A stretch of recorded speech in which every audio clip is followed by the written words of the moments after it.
আপনারা কারা কারা একা একা যখন নামাজ পড়েন, নফল হোক সুন্নত হোক বা ফরজ হোক, যখন নামাজ পড়েন প্রায় রাকাতে সূরা কুল হুয়াল্লাহ পড়েন কারা কারা? একটু হাত তোলেন তো।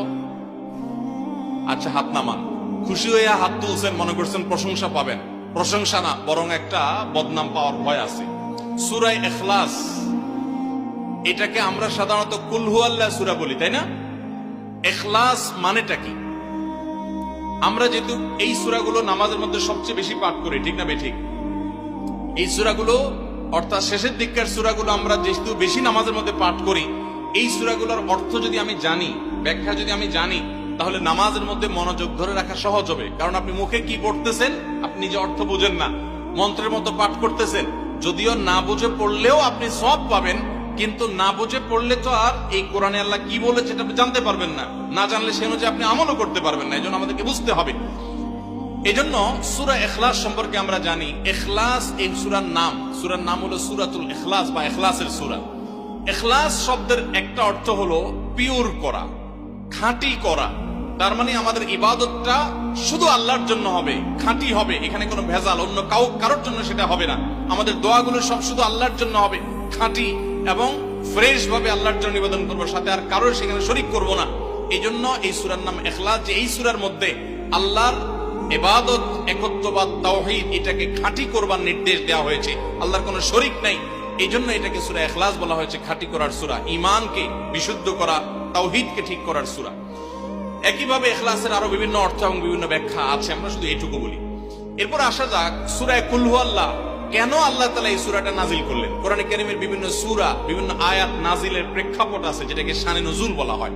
কেন এই সূরা আল্লাহ তাআলা আমাদেরকে দিয়েছেন, এ সম্পর্কে প্রিয় নবী সাল্লাল্লাহু আলাইহি সাল্লামের এক সাহাবী, তার থেকে একটি হাদিস বর্ণিত আছে। সেই হাদিসের আলোকে আমরা জানি যে মক্কার মুশরিকরা, মক্কার কাফিররা, অবিশ্বাসীরা, তারা প্রিয় নবী সাল্লাল্লাহু আলাইহি সাল্লাম যখন তাওহীদের দাওয়াত দিলেন, আল্লাহর পথে আসার দাওয়াত দিলেন, তারা বলল, মুহাম্মদ, আমরা তো সবার বংশ পরিচয় জানি। সেই যুগে মানুষ ওটের পর্যন্ত বংশ পরিচয় জানতো, শিখতো।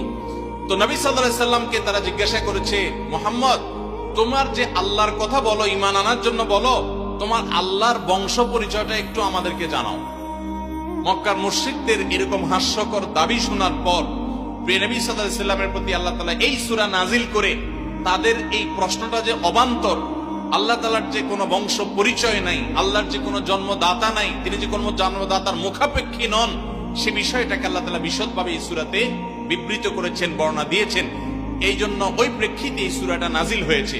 কোন কোন উলামায়ে কেরাম, কোন কোন মুফাসসিরগণ অবশ্য ভিন্ন আরো একাধিক কথাও বলেছেন, তবে এটি সবচেয়ে প্রসিদ্ধ এবং বেশিরভাগ মুফাসসিরদের মতে এটি যে সূরা ইখলাস, কুল হুয়াল্লাহ সূরা নাজিল হয়েছে মক্কার মুশরিকরা প্রিয় নবী সাল্লাল্লাহু আলাইহি সাল্লামের কাছে আল্লাহর বংশ পরিচয় জানতে চাওয়ার মতো মূর্খতাসুলভ প্রশ্ন করেছে। সেই প্রশ্নের জবাবে এই সূরায় আল্লাহ রাব্বুল আলামিন বিস্তারিত বিবরণ দিয়েছেন। এবার আসুন আমরা এই সূরায় কি বলেছেন আল্লাহ রাব্বুল আলামিন সে বিষয়ে জানবো, এবং সেই সাথে এই সূরাটার বিশেষ ফজিলত আছে। সূরা ইখলাসের আবার স্পেশাল ফজিলত আছে, কি সেটা আমরা জানবো ইনশাআল্লাহ তাআলা। আমরা প্রথমে আসুন সূরার অর্থ আমরা জেনে নেই। কুল হুয়াল্লাহু আহাদ। আমার সাথে সাথে আপনারা বলুন, কুল হুয়াল্লাহু আহাদ, আল্লাহুস সামাদ, লাম ইয়ালিদ ওয়া লাম ইউলাদ ওয়া লাম ইয়াকুল লাহু কুফুয়ান আহাদ। কুল হুয়াল্লাহু আহাদের অর্থ হলো বলুন। কুল মানে বলুন। এই কুলটা বড় কাফের কুল। আমরা অনেকে কয় রস্যকার কুল ও কুল, বড়ই লিখতে যে কুল লিখি আমরা ওইরকম বলি। এই কাফটা ভেতর থেকে আসবে। কুল কুল কুল বললে তার অর্থ হবে বলো। আর যদি ছোট কাফের কুল অর্থাৎ বাংলা করসুকার কুল ও কুল লিখি যে আমরা ওরকম কুল যদি বলেন, আরবিতে তার অর্থ হলো খাও। একটা হলো বলো, আরেকটা হলো খাও। অর্থের মধ্যে বেশ কম আছে না নাই? অনেক বেশ কম, কোথায় খাওয়া আর কোথায় বলা। এই জন্য এই কাফটাকে একটু শুদ্ধ করার চেষ্টা করতে হবে। উল ভিতর থেকে উল, উল হুয়াল্লাহু আহাদ। এর অর্থ কি? কুল মানে বলুন। আল্লাহ তাআলা তার রাসূলকে বলছেন, হে রাসূল, আপনার ভেতরে যে বিশ্বাস আছে তাওহীদের প্রতি, সেই বিশ্বাসকে প্রকাশ করে বলুন, হুয়াল্লাহু, হুয়া মানে তিনি, আল্লাহ মানে তো আল্লাহ, বলুন যে তিনি আল্লাহ, আহাদ মানে একক, অদ্বিতীয়, তার কোনো শরিক নাই, তার কোনো অংশীদার নাই, তিনি একক। বংশ পরিচয়ে তার থাকার প্রশ্নই ওঠে না। যিনি একক, যিনি অদ্বিতীয়, যার কোনো শরিক নাই এবং যার কোনো পার্টনার নাই, যার কোনো ফ্যামিলির সদস্য নাই, যিনি একক, তার বংশ পরিচয় জানতে চাওয়া এটা মূর্খতা এবং অজ্ঞানতা। এই জন্য আল্লাহ রাব্বুল আলামিন জানিয়েছেন, কুল হুয়াল্লাহু আহাদ, বলে দিন তিনি আল্লাহ যিনি একক, আল্লাহুস সামাদ, আল্লাহ হলেন সমাদ। সমাদ শব্দের অর্থ হলো যে তিনি হলেন সেই মহান সত্তা, সবাই যার কাছে মুখাপেক্ষী, তিনি কারোর কাছে মুখাপেক্ষী নন। সমাদ মানে হলো যিনি অমুখাপেক্ষী, যিনি কারোর মুখাপেক্ষী না। পৃথিবীর সকল সৃষ্টি তার মুখাপেক্ষী, তিনি কারো মুখাপেক্ষী না। যেহেতু তিনি কারোর মুখাপেক্ষী না, অতএব তার বাপেরও প্রয়োজন নাই, তার মায়েরও প্রয়োজন নাই, তার সন্তানের প্রয়োজন নাই, বন্ধুর প্রয়োজন নেই, তার কারোর কোনো প্রয়োজন নেই। সবার তাকে প্রয়োজন, কিন্তু তিনি কারোর কাছে মুখাপেক্ষী নন। আল্লাহুস সামাদ, লাম ইয়ালিদ ওয়া লাম ইউলাদ, যেহেতু তিনি কারো মুখাপেক্ষী নন, এজন্য তিনি কাউকে জন্ম দেননি। ওয়া লাম ইউলাদ, এবং তাকেও কেউ জন্ম দেয়নি। যেহেতু তিনি কোনো কারো মুখাপেক্ষী না, এজন্য তার বাপ মারও প্রয়োজন নাই। আমরা দুনিয়াতে আসার জন্য বাপ মার মুখাপেক্ষী, বাপ মা ছাড়া আসতে পারি না। যেহেতু আল্লাহ কারো মুখাপেক্ষী নন, এই জন্য তার কোনো জন্মদাতার প্রয়োজন হয়নি। ওয়া লাম ইউলাদ, এবং তিনি কাউকে জন্ম দেননি। কারণ আমাদের সন্তান সন্ততি জন্ম দিতে হয় আমাদের প্রয়োজনে, কারণ আমার বংশধারা ধরে রাখতে হবে, আমার নামটা ধরে রাখতে হবে, আমার সম্পদ রক্ষণাবেক্ষণ করতে হবে, বৃদ্ধকালে আমাকে দেখাশোনা করতে হবে। এইসব কারণে আমাদের সন্তানের প্রয়োজন হয়। আল্লাহ তাআলা যেহেতু মুখাপেক্ষী নন কোনো কিছুর প্রতি, এই জন্য তার কাউকে জন্ম দিয়ে তার বংশ টিকিয়ে রাখারও প্রয়োজন নাই, আবার তাকে কেউ জন্ম দেওয়ারও প্রয়োজন নাই। ওয়ালাম ইয়াকুল্লাহু কুফুয়ান আহাদ, আর তার কোনো সমকক্ষ নাই, তার সমান কেউ নাই, তার সাথে কোন প্রকার সাদৃশ্য হতে পারে এমন আর কেউ নাই। তিনি অদ্বিতীয়, তিনি একক। এই ছোট ছোট 4টি সূরায় আল্লাহ তাআলার 3টি গুণবাচক নাম আল্লাহ উল্লেখ করেছেন। আল্লাহর মূল নাম যেটা, সেটা উল্লেখ করেছেন আল্লাহ, তার জাতে পাকের নাম।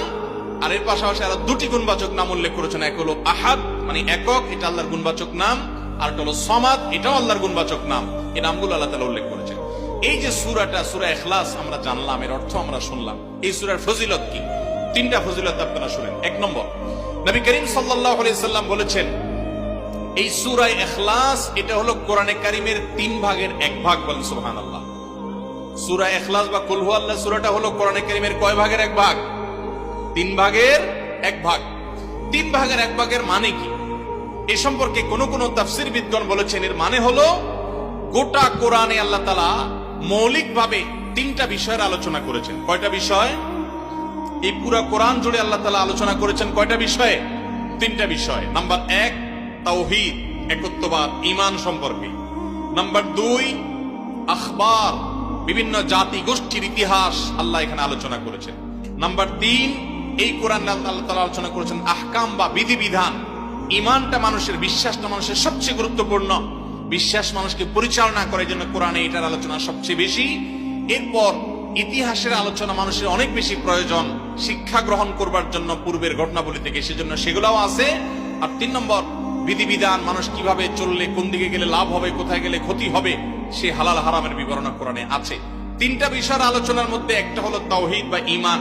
এই সূরা ইখলাস এমন একটা সূরা কোরআনের, এই একটা সূরাতে পুরা সূরা 4টা আয়াতের সবগুলো আয়াতে শুধু ঈমান সম্পর্কে, শুধু আল্লাহর জাত সম্পর্কে বলা আছে। বলেন সুবহান।